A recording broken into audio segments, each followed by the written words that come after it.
నీ సేవలో ఎదురైనా ఎన్నో సమస్యలలో నా బలమును చూచుకుని నిరాశ చెందితిని.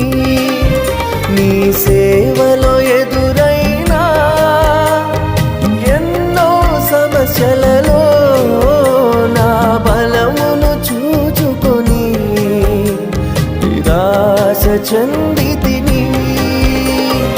భారమైన ఈ సేవను ఇక చేయలేనని అనుకొనగా, భారమైన ఈ సేవను ఇక చేయలేనని అనుకొనగా, ప్రధాన యాజకుడా యేసు నీ అనుభవాలతో బలపరచితివి.